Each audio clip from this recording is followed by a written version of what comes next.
Hello friends, आज हम start करने जा रहे हैं क्लास 11th फिजिक्स और टॉपिक है वर्क। और इसके बाद इसी चैप्टर में एनर्जी और पावर के बारे में भी हम पढ़ेंगे। चैप्टर का नाम है वर्क, एनर्जी एंड पावर, जिसमें सबसे पहला टॉपिक है वर्क। तो चलिए देखते हैं वर्क क्या होता है। वर्क को हम हिंदी में कहते हैं कार्य। अब वैसे तो हमारी जानकारी में कार्य कुछ भी हो सकता है, जैसे मैं बोल रहा हूँ यानी मैं कार्य कर रहा हूँ। तो बोलना, गाना, सुनना, सोचना, ये भी एक कार्य ही है, ये भी एक वर्क है। लेकिन फिजिक्स में ये सभी वर्क नहीं है। फिजिक्स में वर्क होना तभी माना जाता है जब हम किसी ऑब्जेक्ट में फोर्स लगाएं। ठीक है, जब हम किसी ऑब्जेक्ट में फोर्स लगाएं और हमारे द्वारा लगाए जाने पर, फोर्स लगाए जाने पर उस बॉडी में, उस ऑब्जेक्ट में यदि डिस्प्लेसमेंट होता है, यानी वो अपनी जगह से सरकती है, वो वस्तु, वो ऑब्जेक्ट जब डिस्प्लेस होता है, तब हम कहते हैं कि कुछ वर्क डन हुआ। ठीक है, फिजिक्स में वर्क होना तभी माना जाता है जब किसी ऑब्जेक्ट पर फोर्स लगाने पर उसमें डिस्प्लेसमेंट हो। मान लीजिए यहाँ पर बॉडी रखी हुई है और आपने इसमें फोर्स F लगाया और फोर्स F लगाने पर बॉडी यहाँ से वहाँ तक डिस्प्लेसमेंट हो गया, इसका S दूरी तक वो सरक गई, S इसका डिस्प्लेसमेंट हो गया। ठीक है, तो वर्क डन को कैसे कैलकुलेट करते हैं? Force into displacement, F into S, इस तरीके से वर्क डन कैलकुलेट करेंगे। ठीक है, ये एक सरल सा केस है। पहला कंडीशन है जिसमें डिस्प्लेसमेंट उसी दिशा में हो रहा है जिसमें हम फोर्स लगाए हैं। ठीक है, यानी डिस्प्लेसमेंट और फोर्स की डायरेक्शन सेम है।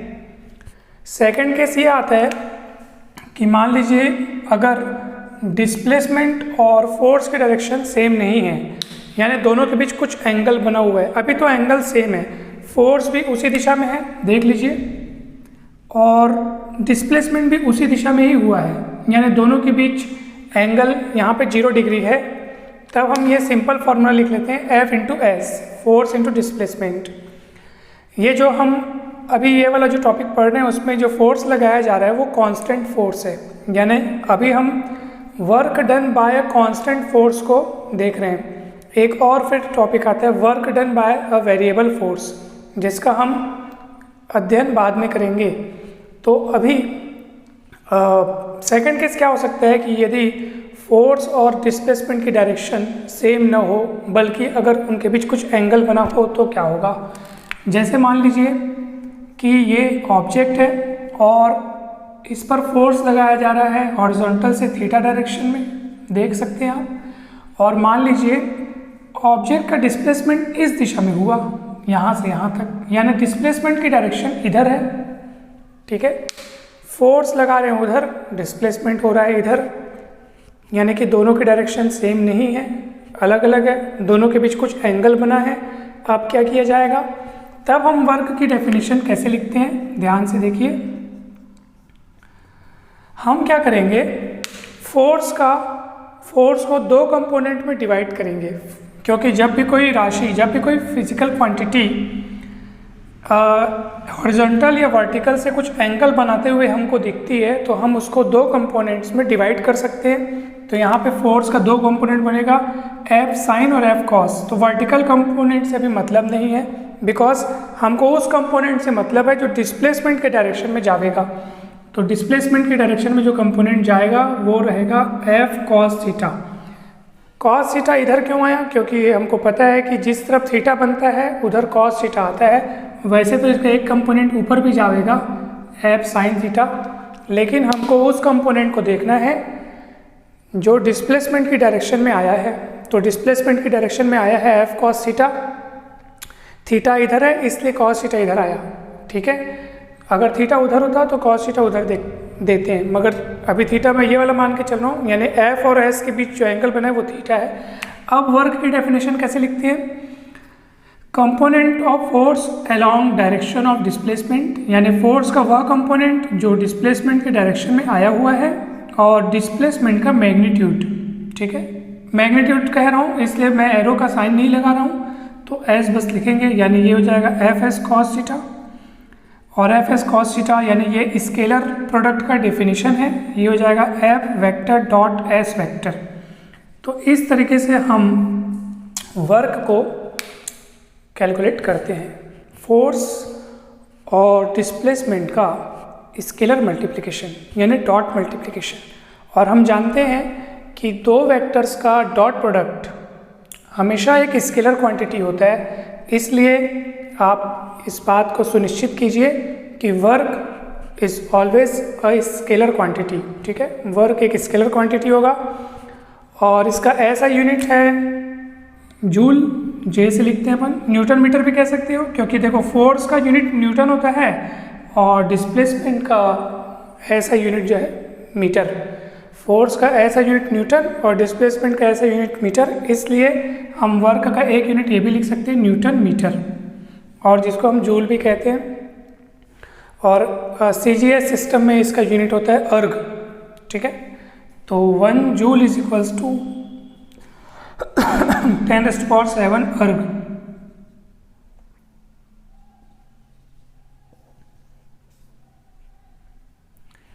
ये जूल और अर्ग के बीच रिलेशन है।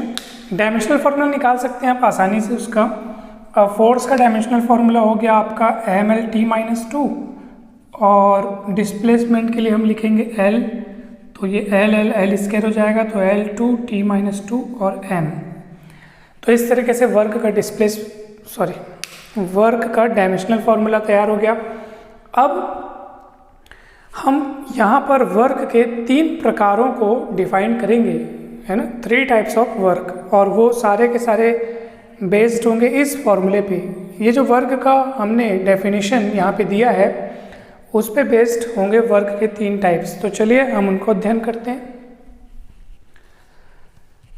तो यहाँ पे आप इसको अच्छे से समझ लीजिए कि अगर फोर्स जिस दिशा में लगाया जा रहा है और उसी दिशा में अगर डिस्प्लेसमेंट हो रहा है ऑब्जेक्ट का, तो सिंपली अपन लिख देंगे फोर्स इनटू डिस्प्लेसमेंट। अगर फोर्स का डायरेक्शन अलग है और डिस्प्लेसमेंट का अलग है, दोनों के बीच का एंगल थीटा है, तो हमको फोर्स के कंपोनेंट को देखना है, वो कंपोनेंट को देखना है जो डिस्प्लेसमेंट की डायरेक्शन में हो, और वो रहेगा एफ कॉस थीटा। तो F cos theta into displacement का मैग्नीट्यूड लिखना है आपको, और ये हो जाएगा एफ एस कॉस थीटा। और ये फॉर्मूला होता है एफ डॉट एस, क्योंकि ये फॉर्मूला आप जानते होंगे, वेक्टर एनालिसिस में पढ़े होंगे आप। A dot B is equals to A B cos theta, यानी mod of magnitude of A magnitude of B और cos theta, where theta is angle between vector A and B. ठीक है, तो वैसे ही यहाँ पर F vector dot S vector हो गया।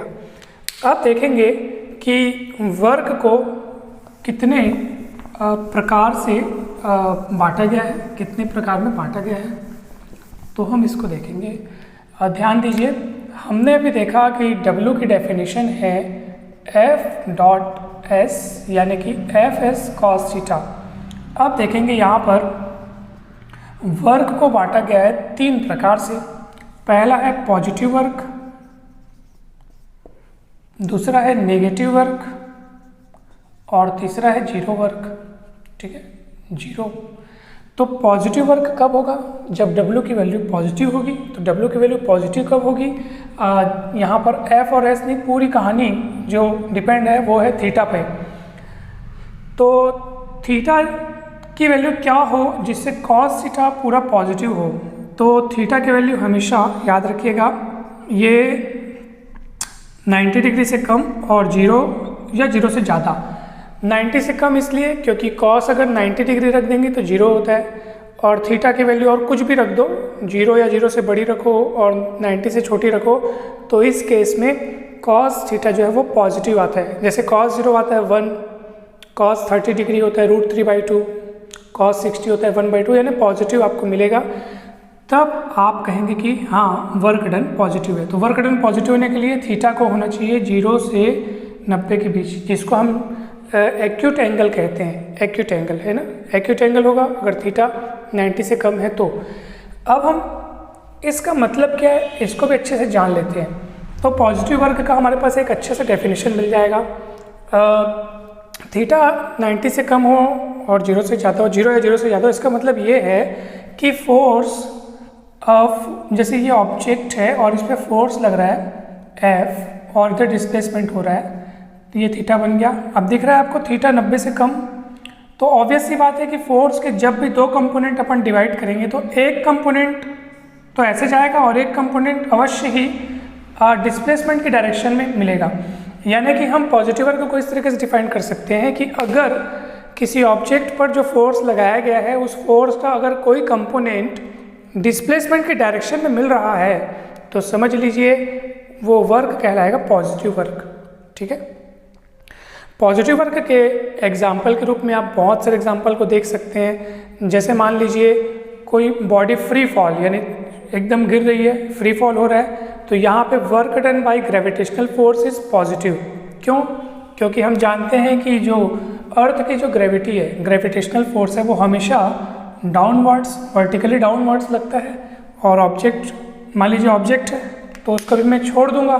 ठीक है, इसको रखता हूँ मैं, इसको छोड़ दूंगा तो अब बताइए कहाँ जा रही है? नीचे जा रहा है, तो इसका डिस्प्लेसमेंट भी नीचे की तरफ हुआ और ग्रेविटी तो हमेशा नीचे की तरफ रहता ही है, तो सेम डायरेक्शन में होने के कारण यहाँ पे जो वर्क होगा, work done by gravitational force is positive.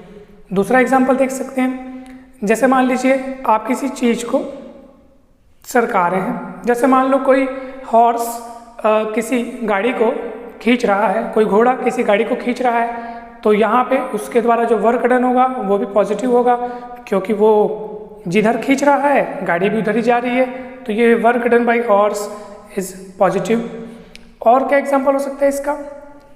और एक एग्जांपल ये हो सकता है कि जैसे मान लीजिए किसी सिलेंडर में गैस भरी है गैस, और मान लीजिए वहाँ पर एक पिस्टन लगा हुआ है, तो जब हम गैस का यहाँ पे टेम्परेचर बढ़ाएंगे तो गैस में एक्सपांसन होगा, तो गैस पिस्टन पर ऊपर की दिशा में फोर्स लगाएगी और पिस्टन किधर उठेगा? ऊपर उठेगा।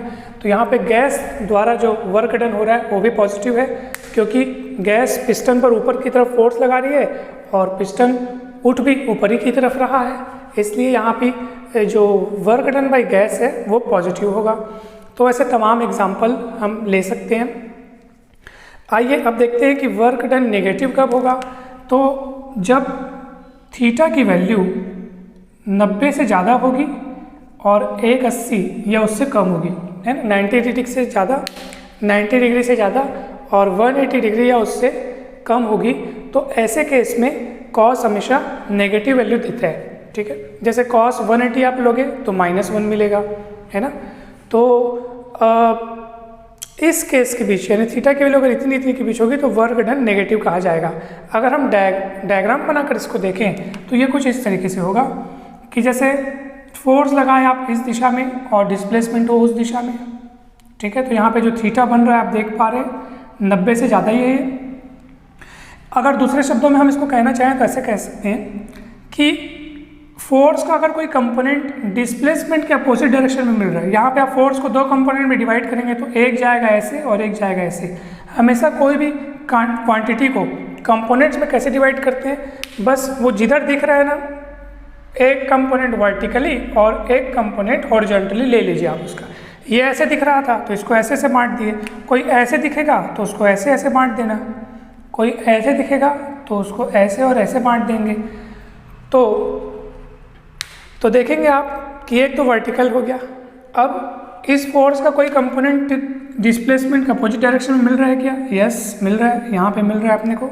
ठीक है, अब यहाँ पे देखेंगे ये थीटा है तो ये 180 माइनस थीटा हो जाएगा, है ना। तो ये f cos 180 माइनस थीटा, ऐसे आपको ये कंपोनेंट मिल गया, यानी कि उसको, और वो cos 180 माइनस थीटा यानी होता है माइनस f cos थीटा। और तो सामने माइनस आपको दिख भी रहा है वैसे ही, यानी नेगेटिव हम जो कह रहे थे उसका कारण आपको समझ में आ गया होगा कि नेगेटिव इसको क्यों कह रहे हैं। डेफिनेशन एक बार मैं फिर से कहता हूँ कि कब किसी वर्क को नेगेटिव कहेंगे, तो यदि किसी ऑब्जेक्ट पर फोर्स लगाया जा रहा है और फोर्स का अगर कोई कंपोनेंट आपको डिस्प्लेसमेंट के अपोजिट डायरेक्शन में नज़र आ जाए तो उस समय वर्क डन को हम नेगेटिव कहेंगे। ये गणित का फॉर्मूला है cos 180 माइनस थीटा यानी माइनस cos थीटा होता है। ऑल सिल्वर टी कप आप देख सकते हैं 4 क्वाड्रेंट में अपन बांट करके इसको मैथ्स में पढ़े हुए हैं। तो अब देखते हैं नेगेटिव वर्क के क्या क्या एग्जाम्पल हो सकते हैं। जैसे मान लीजिए किसी ऑब्जेक्ट को हम कहीं किसी प्लेन पर किसी ऑब्जेक्ट को सरका रहे हैं, ठीक है, रफ प्लेन है, मान लीजिए ये प्लेन रफ है और किसी ऑब्जेक्ट को आप सरका रहे हैं उधर, यानी डिस्प्लेसमेंट उधर हो रहा है, बट ये दोनों का जो कांटेक्ट प्लेन होगा, यानी ऑब्जेक्ट और नीचे जो सरफेस है, दोनों के कांटेक्ट पर एक फ्रिक्शन फोर्स लगेगा और फ्रिक्शन फोर्स इस ऑब्जेक्ट के मोशन का हमेशा विरोध करेगा, अपोज करेगा। और ये तब हो सकता है जब फ्रिक्शन फोर्स अपोजिट दिशा में कार्य करे, यानी फ्रिक्शन फोर्स की डायरेक्शन अपोजिट होगी, अपोजिट टू द डिस्प्लेसमेंट। आप उधर सरका रहे हैं, फ्रिक्शन फोर्स इधर लगेगा, ठीक है। तो यहाँ पर फोर्स और डिस्प्लेसमेंट का डायरेक्शन अपोजिट है, ठीक है, इसलिए वर्क डन क्या होगा, यहाँ पर भी नेगेटिव होगा।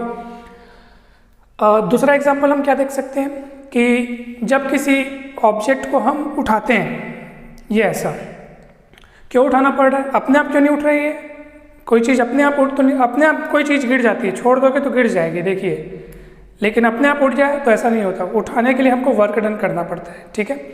अब यहाँ पर क्या है कि हम यहाँ पे वर्क डन देख रहे हैं, work done by the gravitational force, ठीक है। जैसे मान लीजिए लिफ्ट या कोई भी चीज़ आप जब उठा रहे हैं उस चीज़ को, तो work done by the gravitational force is taken as negative. क्यों?